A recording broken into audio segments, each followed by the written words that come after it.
Magandang lalaki at babae po sa inyo lahat. Ako po, si Vic Garcia. Ako naman po yung lingkod, Abilene Garcia. At ito ang Buhay Unleashed sa 92.3 True FM. Nandito kami para gabayan kayo tungo sa buhay na mas matagumpay, Mas masaya. at mas makabuluhan. Ito ang Buhay Unleashed, kapatid. Alam mo bang maraming tao ngayon ang takot sa maraming bagay? Takot maghirap, takot tumanda, takot mawala ng pera, takot na walang mag-aalaga. Yung iba takot masawi o magkamali at marami pang ibang takot. Tanong, ikaw, anong kinatatakutan mo? Opo, pakisagot po kasi alam, yung kinatatakutan nyo po ang nakakapigil sa maraming bagay ba't hindi nyo ginagawa because sa takot. For today po, pag-uusapan natin, ano ang mga dapat gawin para mawala o mabawasan ng mga takot sa buhay? Sa ating episode na Takot Ako! Sa anong aksyon mo? Pag-uusapan natin kung ano-ano magagandang aksyon kung hindi mo mapigilang maglaro ang computer games ang anak mo. Yan, marami po tao dumadaan sa sitwasyon yan na hindi mapigilan. Okay? Makinig po kayo, meron kami mga tips na pwede niyo pong gawin. Pero, bago yan, simulan po muna natin ang ating programa ng Believe It or Not. Ito ang parte ng ating programa na nagbibigay kami ng paniniwala na pwedeng magpaganda ng inyong buhay kung ito ay paniniwalaan at gagawin. Baliwala po kung hindi nyo paniniwalaan at gagawin. Ang Believe It or Not quote natin sa araw na to ay, Hindi lahat ng tama ay tama. Ang tamang ginawa sa maling panahon o maling lugar o maling paraan ay mali. Yan, tandaan nyo po yan. Hindi lahat ng tingin nyo tama, gagawin nyo tama na, hindi po. Kaya makinig po kayo mabuti, baka mayroon kayo nagagawang akala nyong tama, mali pala. Kasi nga, hindi nagawa sa tamang panahon, so tamang lugar. O yan. Ano yung pag-uusapan natin? Oo, kasi pag hindi tama ang pag-execute mo, tatamaan ka. Tatamaan ka talaga. So magandang Oo. paniniwala po itong share namin sa inyo. Lalong-lalo na sa mga talaga gustong gawin yung tama at gumanda ang buhay. Halos lahat naman ng tao gustong gumawa ng tama, di Totoo ba? yan. Pero marami pa rin nagkakamali. Ang masakit, maraming tao gumagawa ng tama, akala nila tama, ay mali pala. Kasi nga po, hindi po nagawa sa tamang paraan, tamang panahon, tamang lugar. Dapat po kasi magkakasama lahat yung mga bagay na yan. At alam nyo ba na may mga taong tama na pero namamali Taka. pa rin dahil hindi sila naniniwalang hindi lahat ng tama ay tama because ang tamang ginawa sa maling panahon o maling lugar o maling paraan ay mali. So tandaan nyo po, sir, paano ba nangyayaring yung tama nagiging mali? So bibigyan po kayo namin ng ilan sa mga example na pwede nyong makita na yung tama ay naging mali. Yes, halimbawa, di ba tama namang pagsabihan ng ating mga anak? Parang Tama nagkakamali yun, sila. di ba? Tama yun. Yes, pero nagiging mali ito kung gagawin natin sa maling paraan. Siguro tanong nila, Oo. ano po yung maling paraan? Okay. Tandaan nyo po, may mga pagkakataon po, pagsasabihan po natin, papagalitan natin, wala po masamang pagalitan o pagsabihan. Pero kung gagawin po natin ito sa harap ng ibang tao, Oo. so maling lugar po yon o maling paraan. Kasi mas maganda, dapat gagawin natin ito pag kayo lang dalawa o kaya kung meron na kapamilya na lang ang nandun pero walang ibang tao. Kasi, halimbawa, no, parang hindi natin sila binigyan ng pagkakataong Ayan, magpaliwanag. mali yun. Oo, parang pinagsabihan mo pero parang, huwag kang magsasalita. Mm. O ginawa natin ito ng pasigaw. Mm-mm. Mali rin yun dahil hindi lahat ng tama ay tama. Tamang pagsabihan mo, pero sana hindi pasigaw. O kaya Oo. sana binigyan natin sila ng pagkakataong magpaliwanag. O sige, bakit mo bang ginawa yan? Pagbigyan mo, baka naman pag natinig mo yung paliwanag, may punto naman, may Yes. dahilan pala bakit nagawa. Kaya napaka-importante po, bago gawin yung tamang, alam nyo, sa tamang lugar ka ba? Tamang paraan ba gagawin mo? Tamang panahon ba? So napaka-importante po yan. O, isa pa example, no? Tamang pagsabihan ng ating asawa kung sila ay Yun, nagkakamali. dapat Or naman kasi dapat siguro paalalahanan mo. mag-usap kayo. Mm. Pero ito'y nagiging mali kung gagawin natin sa maling lugar. Okay, for example, Oo. nagkamali asawa mo, nakaharap yung mga kapatid, Oo. biyanan, hipag, tapos Even ano? anak. O anak, Oo. ba't mo ginawa yung ganyan? Tamang pagsabihan, pero hindi maganda yung lugar o paraan. Kasi na para ginawa mapapahiya yung asawa mo, Mm. 'di ba? Dapat sa private place, 'di ba? Kaya talagang hindi lahat ng tama ay tama. Kasi kapag hindi mo ginawa sa tamang panahon, lugar at paraan. Mamamali ka. So tandaan nyo po yun. Tama ka na, huwag ka nang mamali. Oo, halimbawa, may isa pa, di ba? Tama na mga dapat pag-usapan kung meron kayong hindi Totoo yan. Kami, pagkakasunduan. magkapatid, mag-ina, Oo. magkaibigan, Mag-asawa. pag-usapan nyo. Pero nagiging mali ito kung gagawin natin to sa maling panahon. For example, Oo. ito po yung nangyayari, alam nyo na po to. Oo. May samahan kayo ng loob. Tapos gagawin nyo, Christmas party, Oo. reunion, birthday Birthday ng nanay party. mo. Oo. Tama ba yun? Parang medyo hindi na tama yun. Oo, kaya yung medyo late na. Alas 12 ng gabi, Oo. alauna na madali. Pagod na Yung- pagod na kayo. Oo. Hindi tama yun. Kasi baka mamaya maibang masabi mo at maiba rin masabi nila sa'yo dahil pagod na eh. Lalo na, Diba? another thing, kung may samahan kayo na loob, kung pwede kayo lang, huwag yung pag-usapan yung samahan nyo na sa harap ng ibang tao, mamamali po kayo. Kasi bakit? Ba't kailangan hindi pag-usapan sa harap ng ibang tao? Hindi naman nila alam yung problema niya eh. Ba't papaalam Tama, nyo sa kanila? Wala Kaya- man silang connection dun. Kaya talagang tamang hindi lahat ng tama ay tama dahil ginagawa to sa maling panahon, lugar at paraan. Mamamali po pag ginawa nyo. Tandaan po nyo to there is always perfect time for everything. Totoo po, may gagawin ka, hanapin mo yung tamang panahon.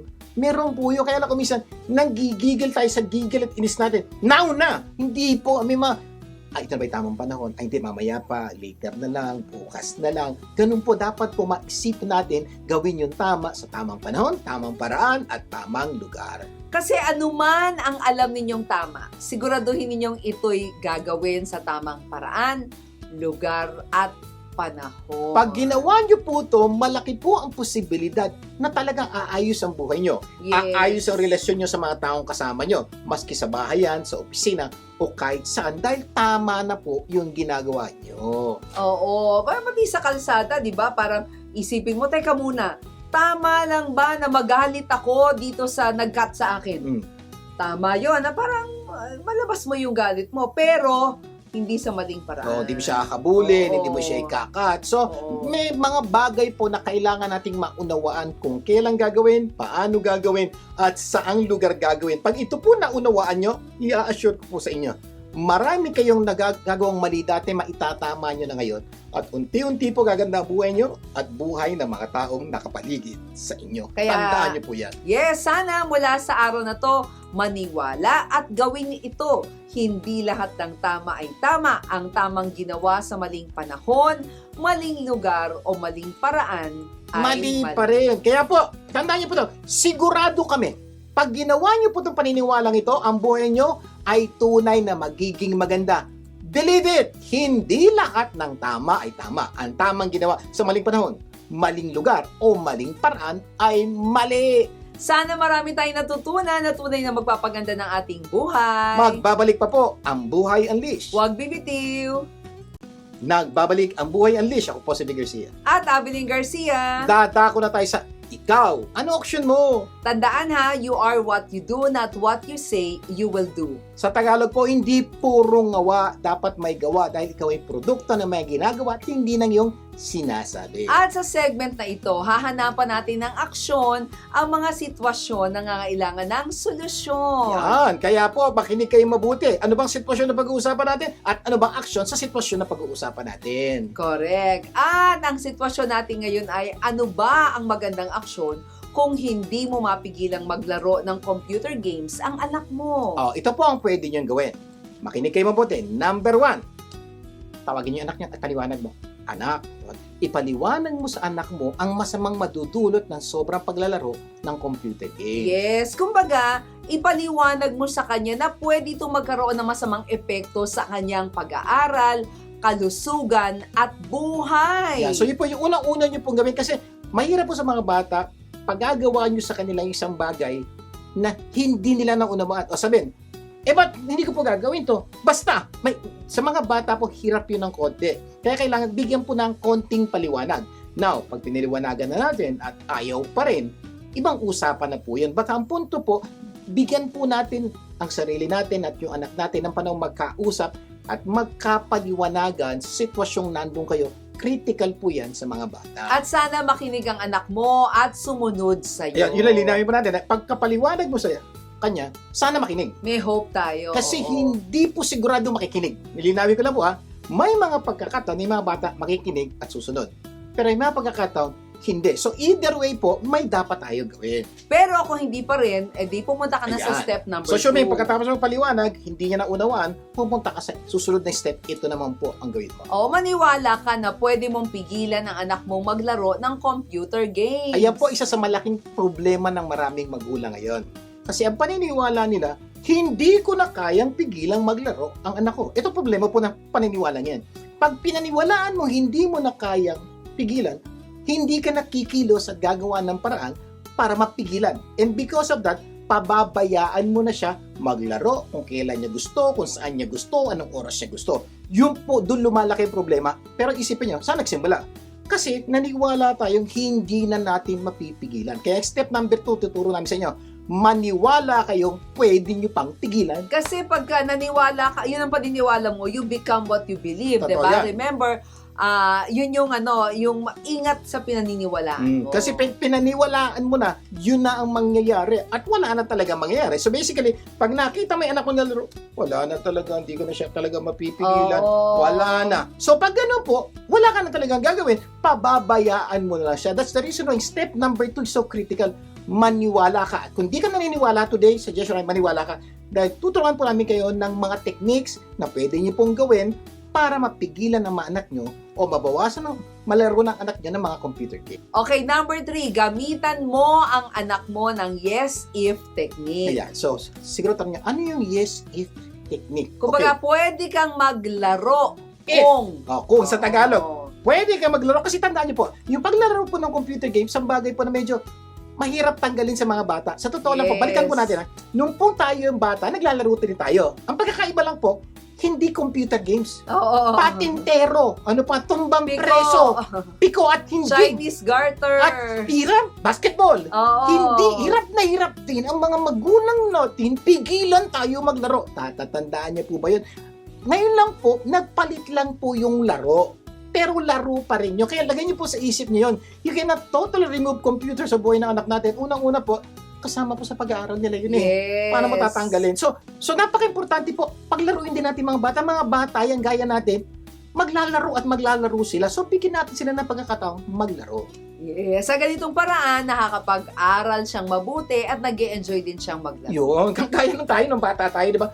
Aaral tayo, pero naglalaro rin tayo. Bihira ka naman makakita ng bata. Aral. Hindi naman po bihira kayo. Talaga na po, maski tayo pong matatanda ngayon eh. Hindi naman pwede pa na yung trabaho. May enjoyment Oo. din. So, ganun din po yung mga bata. O example ha, pwede kang maglaro ng computer games kapag natapos na ang lahat ng assignments mo. Yan po yung yes, if technique. Oo. yes, you can play. Kung natapos mo na assignment mo, nagawa mo na to, yung, kung meron ka inassign na gawaing bahay, ginawa mo. So, gawin po ang gagawin nyo. Pag ganun po, gagawin ng bata yon. Kasi gusto niya maglaro. So, gamitan mo itong pagkakataong ito na bigyan po siya ng mga household chores at siguraduhin mataas ang grades niya. Pag bumaba ang grades niya, bawal maglaro. Oo, kumbaga merong consequence, Oo. 'di ba? O pwede mo sabihin, pwede ka maglaro kung gagawin mo ito. Dapat may oras kang titignan sa bawat assignment ng anak Projects, mo. grades. Oo. Ako po, ginagawa ko sa anak ko, minomonitor ko grades niya. Anak, pag bumaba ang grades mo ganito, hindi ka pwede maglaro. Pag may assignment ka na hindi mo submit, hindi ka pwede maglaro. Pag may project ka hindi mo tinapos, kasi po yung bata gusto maglaro. Ano ba mangyayari? Pipilitin niyang tapusin yung project. Pipilitin niyang tapusin yung assignment. Ito pa, pipilitin niyang tumaas ang grades. Bakit? Gusto niya maglaro. My point is this, pwede niyo pong gamitin yung computer games na incentive and motivation sa ating mga anak para gawin nila yung tama. Oo. Or pwede example na hindi ka pwedeng maglaro ng computer games ng isang buwan kung Yan. meron kang bagsak na grado. Pag-usap kayo, anak, pag meron ka Oo. 75 and below, Wala ka na rin isang Oo. buwan. So, ano, isipin ng bata, 75, malapit ako, 75.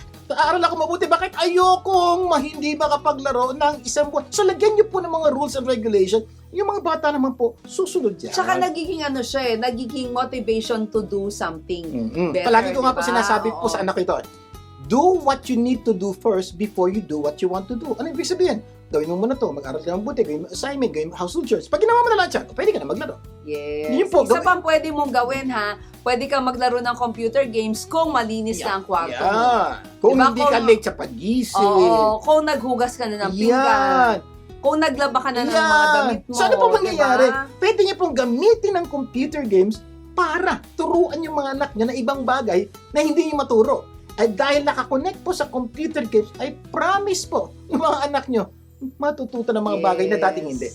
Number 4 naman, gawin mo kung ano ang inyong Ayan. pinag-usapan. So, kung pinag-usapan yung anak, pag hindi mo ginawa to, ban ka ng isang araw. Pag hindi mo ginawa to, ban ka ng isang linggo. Ibig sabihin, kung ano po yung napag-agreean nyo, gawin nyo. Kasi po, dun makikita ng anak niya, ay, totoo nga. Seryoso? Seryoso. Si nanay, seryoso si tatay. Sa araw po yung anak ko, meron siyang hindi nagawa. Eh, di binahan ko po siya maglaro. So, kinabukasan po, lahat ng dapat niya gawin, ginawa niya. Bakit gusto niya maglaro ng araw na yun eh? So, napaka-importante po kung ano yung pinag-usapan nyo, gawin nyo. Yes. Sana nakatulong ha ang aming sagot sa inyong sitwasyon. At sana po, kung ano mang problema niyo sa paglaro ng mga anak niya, meron na kayong gabay ngayon. Huwag niyo kakalimutan yung yes, if, pwede, pero, o kung, I promise po, ang laki po na magbabago sa disiplina, sa anak niyo, sa bahay niyo. Pero importante, gawin niyo dapat yung gawin mga magulang. Mamaya sa itanong mo lang segment, pag-uusapan natin ano-ano ang mga dapat gawin para mawala o mabawasan ang mga takot sa buhay. Magbabalik pa po ang Buhay Unleashed. Huwag bibitiw. Nagbabalik ang Buhay Unleashed with Garcia Pumalit. At Abilene Garcia. Dadako na tayo sa segment na pinakihintay nyo. Itanong mo lang. Dahil ang paniniwala po namin, when you don't know, don't guess, ask. Sa Tagalog, kapag hindi mo alam, huwag mahula. Itanong mo lang. At para simulan ang itanong mo lang segment, pakinggan natin si Lorna Laksa ng Caballero Laksa and Company CPAs para sa inyong mga accounting questions. Lorna! Magandang lalaki sa iyo, Sir Vic, at magandang babae sa iyo, Ma'am Adeline. Continuation po ito ng ating Implementing Rules and Regulation ng Republic Act 11976. It is about the Ease of Paying Taxes Act. Muli, papaalalahanan natin ang ating mga negosyante na iisa lamang ngayon ang language sa BIR. Based on sales invoice na lang po whether you are engaged in services or selling of merchandise. So, pag sinabing gross sales iyan ay nababase sa iyong in-issue na sales invoice, whether collected or not. Ito po ay babayaran na po ninyo ng 12%, but pag over 3 million. Ngayon, ang pag-i-issue naman po ng invoice, ang threshold na po ay minimum ay 500 pesos. Kung ang sale ninyo everyday is less than the threshold, let's say 100, isa na lang resibo ang i-issue nyo, and that is daily sales of 500 pesos. So, sa mga walang invoice, dahil ang katwiran nila, sila ay service company, kailangan na po nilang magpa-print ng invoice. Hindi na po i-consider ang ating official receipt. Now that we are shifting from cash basis to accrual basis, kailangan malaman ninyo na dapat umaksyon na po kayo na magpagawa na po kayo ng invoice. Ang dami pong kaibahan ngayon tulad ng pagtatago ng books of accounts at saka ng transactions. Dati 3 years, ngayon ay 5 years na po. At yung mga nag-worry about the business style in their invoice, aalisin na rin po ang business style. Ganon din naman po yung annual registration fee, wala na rin po tayong babayaran na every January 2020. Every January, wala na pong annual registration fee. Ang susunod na episode ng Buhay Unleashed ay idadagdag natin ang mga additional requirements sa bagong Republic Act 11976. Lamang po at God bless us all. Thank you. Maraming salamat, Lorna. At kung meron kayong problema o tanong patungkol sa accounting, tumawag lang at itanong mo lang sa Caballero Laksa and Company CPA's Accounting Office sa numerong nakapost sa ating screen. Okay, this time, kapatid, nasabi mo na ba ang katagang takot ako? Maraming tao ngayon ay takot sa maraming bagay. Oo, takot maghirap, 'di ba? Takot tumanda, takot mawala ng pera, takot na paano na lang walang mag-aalaga pag tumanda. Oo. Takot tumandang dalaga, takot tumandang binata, takot sumubok, takot masawi, takot magkamali, at napakarami pang ibang takot. Oo, kaya ikaw, anong kinatatakutan mo? O may kilala ka bang maraming takot sa buhay? So tingnan mo yung katabi mo, baka siya pinag-uusapan natin. O baka ikaw mismo pinag-uusapan natin. Siguro, para maunawaan natin itong bagay na ito, alamin muna natin, ano ba ang takot or fear? Yan. Yes, according sa dictionary.com, fear is a distressing emotion aroused by impending danger, evil, pain, at kung ano pa. Whether the threat is real or imagined. Yan. So Yun ang basically, ito po, fear. may kinatatakutan ka sa pwedeng mangyari, nangyayari, o ano bang ibang pwede pa. Yes. Pero ito pinaka-critical pong sinabi sa definition ng fear. Pwedeng totoo o pwedeng hindi. Oo, parang ini-imagine mo lang. Totoo, meron daw yun. Pero si Merriam-Webster naman, sabi niya, fear is an unpleasant, often strong emotion caused by anticipation or awareness of danger. Yeah, iba naman to, iba. Anticipation po yung inaantabayanan.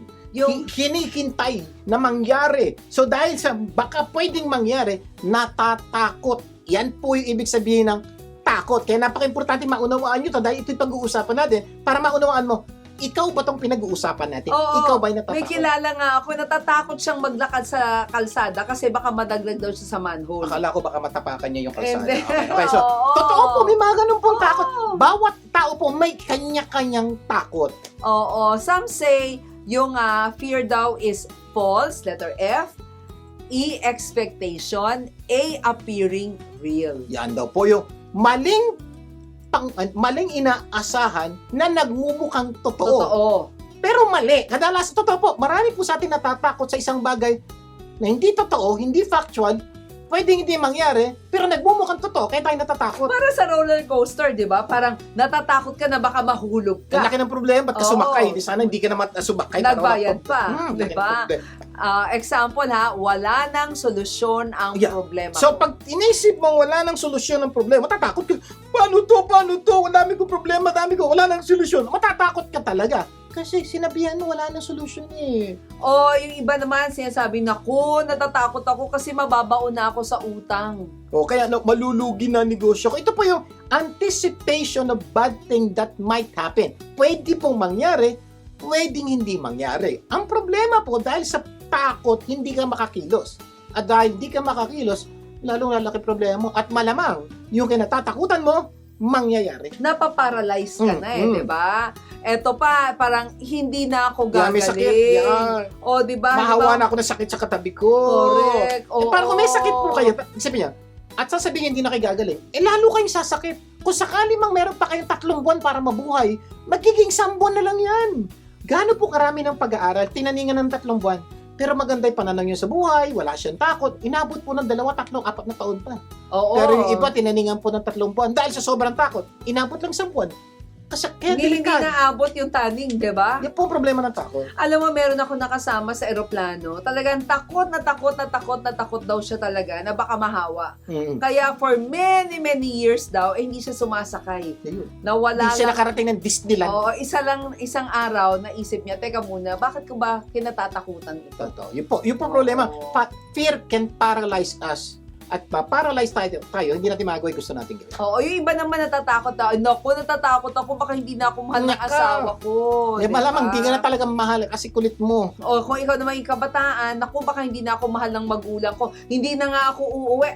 Meron ganyan Meron ganon. Yung tipong may... Sa takot, Sa pagalitan ng magulang. Oo, kaya halimbawa, sa kasamang palad, nabuntis out of wedlock, di ba? Hindi na umuwi kasi natakot. Yun pala, patatawarin naman siya, uunawain naman siya, aarugain naman So siya. yan po yung mga takot na pinag-iisipin. Oo. Iba na, wala na talaga akong pag-asa at marami pang ibang takot. Ang good news po, ang pag-uusapan natin ngayon, ano-ano mga dapat gawin para mawala o mabawasan ng takot sa buhay ko. Nandiyan po kayo, ito pag-uusapan natin sa ating episode na Takot Ako! Yan. O sige, para madaling tandaan, gagamitin namin ng acrostics ng salitang faith. Yan. F-A-I-T-H. Ito pa ang panglaban sa fear. Fear. Faith. Faith number 1. Okay. Forget all incapacitating thoughts and horrors. Ayan. So, ibig sabihin ng faith, kalimutan nyo po yung mga bagay na tumatakot sa sarili nyo. Pag nakalimutan nyo tumatakot sa inyo, Di mawawalan kayo ng takot. Kaya ka naman natakot kasi isip ka ng isip ng katatakutan eh. Yes, pag sinabing incapacitated, di ba? Ang incapacitate means to prevent from functioning in a normal way. So kapag incapacitated ka, disabled ka. Ayan. Wala kang abilidad na solusyonan ang mga problema mo. Pero sa totoo lang, hindi pa naman nangyayari yung kinatatakutan mo. Ang problema, dahil kinatatakutan mo, hindi pa nangyayari, wala ka talaga gagawin, ay lalo talagang magkakaproblema Yes, ka. kaya naman. the best way to forget is to replace. Yan, isang bagay po na kailangan din. Sir, paano makalimot? Simple lang po, may solusyon po dyan. Palitan. Sir, palitan, opo. The principle of replacement is one of the best thing you can do para maiwasan po yung problema. Sample po, may tubig ka, maduming tubig. Tanggalin mo yung maduming tubig, tapos, iwasan mo, lagyan mo na malinis sa tubig. So, malabo nang lagyan yung tuwa ng ibang bagay kasi puno na po yun. Ganun din po sa utak natin. Pag punong-puno ng magandang bagay ang utak natin, mahirap pumasok ang pangit. Halimbawa, ang nasa utak mo puro takot. Gawin mo yung sinabi ng Bible, Ito di po, ba? turo ng Sabi, Bible. finally, sabi niya, whatever is true, whatever is noble, whatever is right, whatever is pure, whatever is lovely, whatever is admirable, if anything is excellent or praiseworthy, think about such things. And whatever you have learned or received, sabi nga ni Pablo, or heard from me, or seen in me, put it into practice. Ano mangyayari? And the God of peace will be with you. Mawawalan ka ng Yes. takot, naroon ka paratagan ng loob. Ano pong ginawa nyo? Pinalitan. Kaya po, kung meron kang iniisip ka nakakapagtakot sa'yo, mag-isip ka na yung bagay na mawawalan ng takot. Isipin mo ang Diyos, isipin mo ang tulong ng mga tao na kapaligid sa'yo, mamaya mawawalan na yung takot mo kasi pinalitan mo. Yes. Pag ginawa nyo yan, nakang magandang pagbabago sa buhay yan. Sa aming pagbabalik, itutuloy natin ang ating kwentuhan. Magbabalik pa ang Buhay Unleashed. Huwag bibitiw. Nagbabalik ang Buhay Unleashed. Big Garcia po balik. At Evelyn Garcia. Patuloy tayo sa ating segment na itanong mo lang sa ating topic na Takot ako. yan, okay. Tanong po natin ano nung dapat gawin para mawala o mabawasan ng takot sa buhay. Okay, review lang number tayo. Number 1, sabi natin yung faith, ginamit na acrostics. F, forget. A, all. I, incapacitating. T, thoughts and horrors. So kalimutan nyo po yung mga bagay na tinuro po namin sa inyo para makalimutan. Huwag yung basta kakalimutan ko ito, kakalimutan. Lalong maalala, papalitan nyo na ibang bagay. At yung paraan para palitan, pwede kang manood ng sine, pwede kang manood ng nakakatawang YouTube video, pwede kang magbasa, pwede kang maglibang. Kasi po, the moment gawin mo yon, mawawala yung isip mo dun sa nakakatakot sa'yo. That's what we call the power of replacement. And when you replace it, mawawala na yung takot mo. Yes. And Number of course, number 2, you must have faith. Ano yung faith na yan? Face and inspect troubles with humility. Yan. So kung sakali po talagang may totoong problema, for example, kapos ka talaga sa pera, kulang talaga pera mo. So, harapin mo yung problema, huwag mo takbuhan. Kasi wala ka talaga pera, kulang eh. Harapin mo yung problema with humility na, Lord, di ko kaya to, pero kaya mo to, tulungan mo. Oo, harapin mo at pag-aralan mo kung paano ka makakaahon. Naalala ko nga, mayroong quotation na, face your problems, don't Facebook them. State your issues, don't status them. May mga tao po kasi ang ginagawa, pag meron po sama ng loob, o merong fear, pinopost sa Facebook. Hindi hinaharap. Pine-Facebook. Pine-Facebook, niraran po. Kuminsan po nakakatanggal ng konti yun, that's okay. Kaya lang po, yung pinost mo sa Facebook, marami mo makakita. Kuminsan po, ang magiging problema mo na, hindi yung problema mo. Kung ano na sasabihin at comment ng ibang tao sa pinost mo, mamaya, laki na problema ko. So, hindi po masamang mag-share, pero share niyo po sa mga taong tunay makakaunawa at makakatulong solusyonan ng problema niya. Ingat po sa Facebook kasi marami po makakakita dito na walang pagmamahal at konsiderasyon sa inyo. Oo. Buti naman kung ipinost mo sa Facebook, mawawala ang takot mo. Oo. Kaya maraming tao hindi na susolusyonan ang kanilang problema kasi ayaw nilang harapin at pag-aralan ng problema. Facebook. So, napaka-importante ha. Kung may problema ka talaga, face it. Harapin mo, hanapan mo ng solusyon, humingi ka ng tulong, masusolusyonan yan. May nagsasabi na, hinarap ko na dati yung problema ko, hindi naman nasolusyonan. Kaya ngayon, tatakot ako na baka may masamang mangyari. Paano yun? Totoo rin po yan. May mga pagkakataong hinarap mo na talaga, pero parang wala nangyari. Pero hindi dahil wala nangyari noon, wala mangyayari ngayon. Yes. Kung mag-aaral ka, magtatanong ka, hingi ka ng tulong, and you come up with a new attitude and a new action to your problem, baka solusyonan ang problema. Kaya nga ang payo namin, face and inspect troubles with humility. Meaning, hindi mo kayang mag-isa ang problema mo. Kaya humingi ka ng tulong sa iba. Malamang kaya ka nagkakaganyan, hindi ka tumutulong. Totoo po yun po. humingi ng tulong Ito sa po iba. basically step number 2 na harapin mo, pero kung hindi mo kaya, humingi ka ng tulong.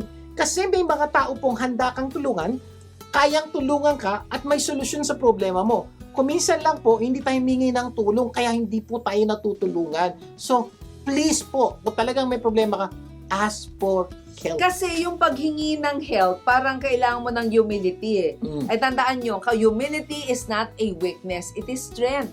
It is the power to accept I need help. Yung po ang humility, bang Oo. meron ka lakas na sabi ko, hindi ko kaya to. Kasi po, Correct. marami pong tao, kaya sumasabit ang buhay, kahit hindi kaya ko to sa hiya po, o sa takot, o sa yabang, hindi humingi ng tulong. Ano po nangyari? Sa lagay na maisalba siya sa problema niya, hindi po naisalba. Bakit? Taas po ng pride eh. So, Oo. isa o sikreto sa pagsolusyon sa problema, humility. Accepting na hindi mo kaya't solusyonan lahat ng problema at kailangan mo humingi ng tulong sa iba. Kaya kung may problema ka sa relasyon, lumapit ka sa mga relationship experts. Yes. Diba? Magpa-counsel ka kasi po, marami Be sa humble kanila. enough. Alam nila yung Oo. problema sa solusyon mo. Kung minsan, konting tweak lang pa yung solusyon sa problema mo. Ayos na problema, hindi mo alam. Sila Oo. alam. Paano mo malalaman? Itanong. Kailangan mo lang pala magbigay ng bulaklak. So, diba? parang ganito lang, parang segment lang natin to. Itanong mo lang. Oo. Kung may problema ka sa pera, di humingi ka sa financial experts ng advice. Totoo po, diba? marami pong tao hindi na makatulog sa dami ng utang. May tagyawat sa ilong, pati na sa pisngi, sa kakaisip sa utang niya. Oo. So, sa daming takot niya, hindi na makakilos. Dahil hindi nakatulog, hindi nakapasok sa opisina, bawas na naman ang sweldo. Yung pala, may mga tao po marunong humawak ng pera. I-advisean ka lang pala Tanong ka Oo. lang. Ganito. Naman pala Magbebenta ka lang ng ito lang. Oo. At marami po kami nakita, ganyan po, di na makatulog sa dami ng problema. Nung humingi po ng tulong, sabi nila, ganun lang. Oo. Kumisan po yung problema, solusyon yun, simple. Hindi nyo lang alam. Kaya ano man ang problema mo, sigurado may nakakaalam ng solusyon dyan. Humingi ka lang ng tulong. May mas maganda ako. Diba? Itanong mo lang. Yes. Pero sasabihin lang, Bob, sir, may mga counselors naman, may bayad. Oo, totoo yun. Pero may mga Oo. counselors na libre. Na libre. Sama ako Oo. ng libre. Number 1, punta kayo sa kung member kayo ng church, punta po kayo, may mga spiritual leader kayo sa church. Oo. Yung mga spiritual leader, Elders, pwede po. Yes. may mga magulang ka, may mga kaibigan ka, libre yun. At may mga free counselors po sa TV, sa radio, kamukha ito, sa YouTube, pwede po kayo hingin ng tulong. Sa libro. Sa libro, pwede kayo magbasa Oo. ng libro. Sir, kung kailangan talaga, wala akong makita, pwede kang pumunta sa mga counselors na may bayad.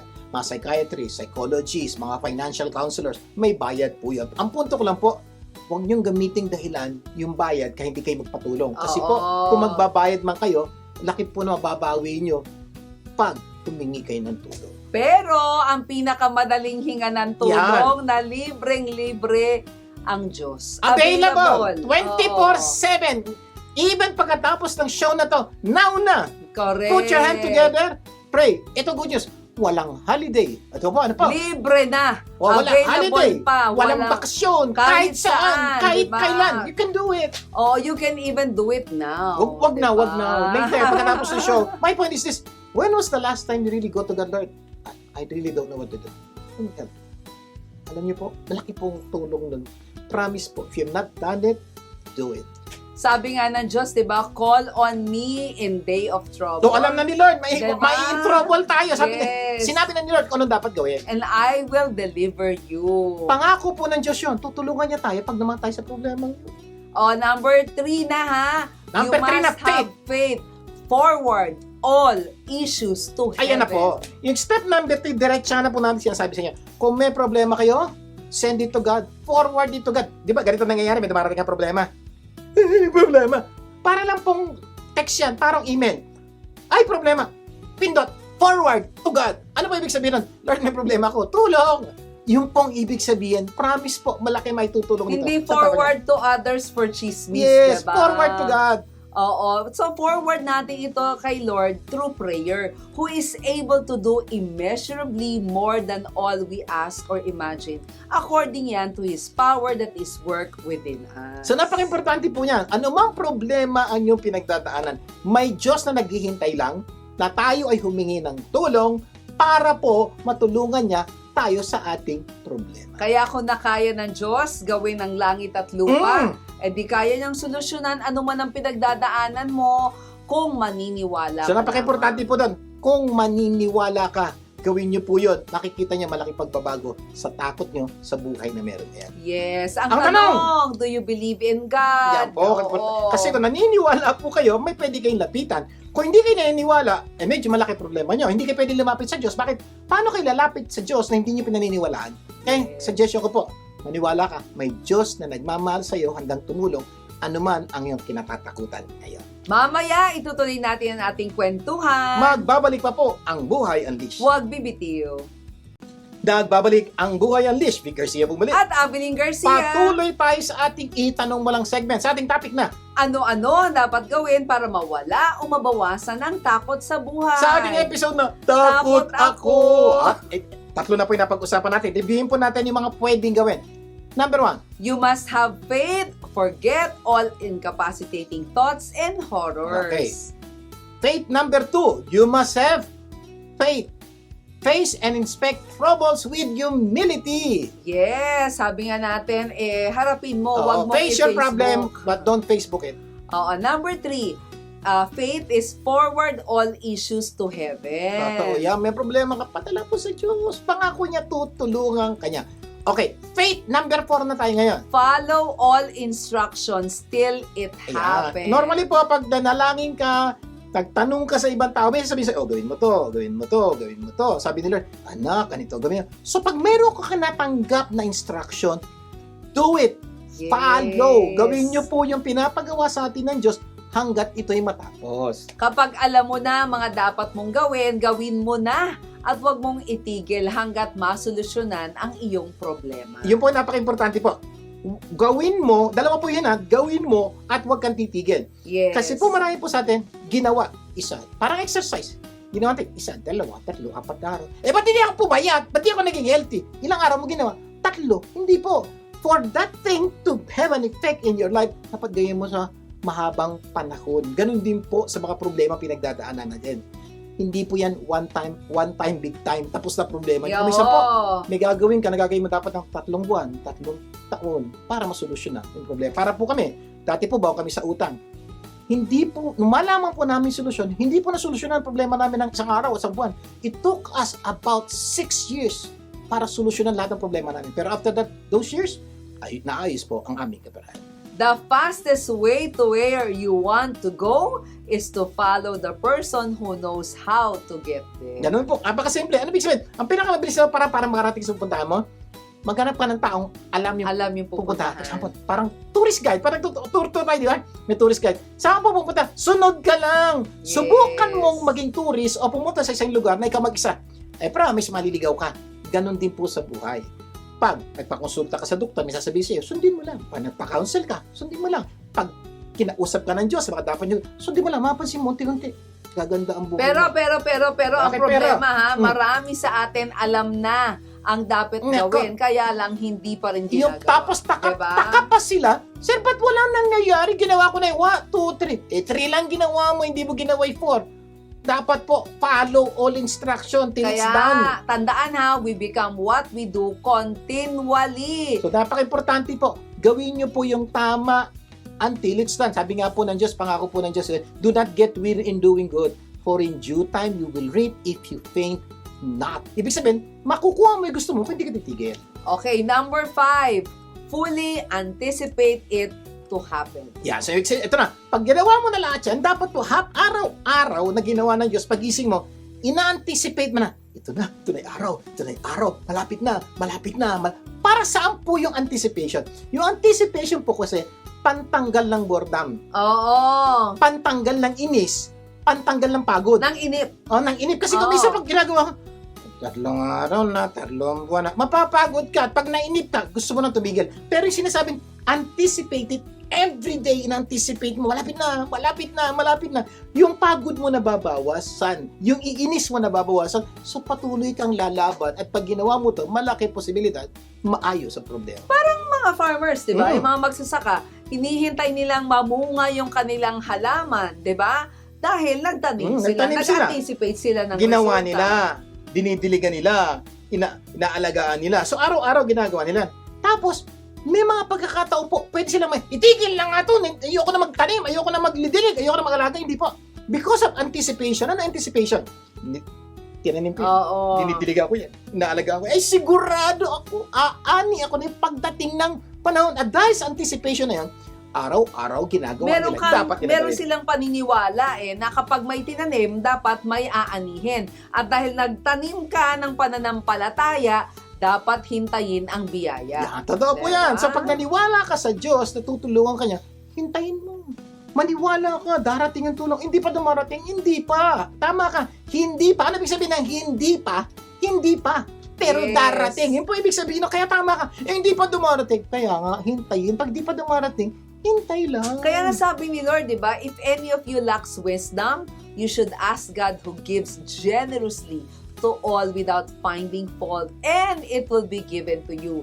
But when you ask, you must believe and do not doubt, Yeah. di ba? Because the one who doubts is like a wave of the sea, blown and tossed by the wind. Sabi nga, that person should not expect to receive anything from the Lord. Okay, kasi po, such person is a double-minded person, unstable in all they do. So, napaka-importante Yes. po talaga, pag ikaw nanampalataya, hintayin mo. Kasi pag hindi ka nahintay, sabi ni Lord, ay walang matatanggap yan, hindi naman umaasa eh. So, dapat po patuloy tayong umaasa, mananampalatayang may solusyon ng ating problema, kaya patuloy natin gagawin yung dapat nating gawin. At kung kailangan mo ng tulong sa Diyos, ask. Yan. Diba?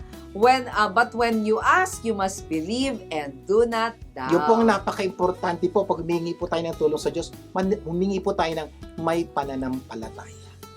Okay, So ngayon, how to get rid of your fears? Simply, you must have faith. Faith. At binigyan po namin kayo ng 5 faith. Okay. Ulitin po natin para may tandaan nyo. Faith number 1. forget all incapacitating thoughts and horrors. Faith number 2. Face and investigate troubles with humility. Faith number 3. Forward all issues to heaven. Faith number 4. Follow all instructions till it happens. And faith number 5. Fully anticipate it to happen. Pag ginawa niyo po yan, malamang po, lahat po ng inyong fears unti-unti nang mawawala o mababawasan. At sigurado ko po, unti-unting gaganda ang buhay niyo. Sabi nga ni Saint Agustin, di ba? Faith is to believe what you do not see. The reward of faith is to see what you believe. Ang ganda po, ano? Ang pananampalataya daw po is, maniniwala ka sa isang bagay na hindi mo nakikita. Oo. At pagpatuloy mo daw pinaniwalaan yung isang bagay na hindi mo nakikita, ang reward daw, makikita mo yung isang bagay na pinaniwalaan mo. Di ba ang ganda?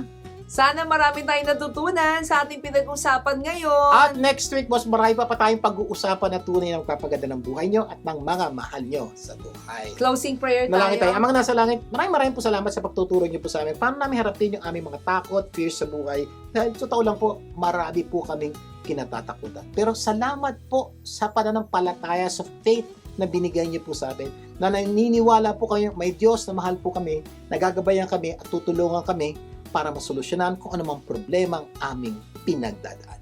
Patuloy niyo pong gabayan lahat ng Pilipino saan mang sulok ng mundo. Lahat itidalangin namin sa pangalan ni Jesus. Amen and amen! Amen!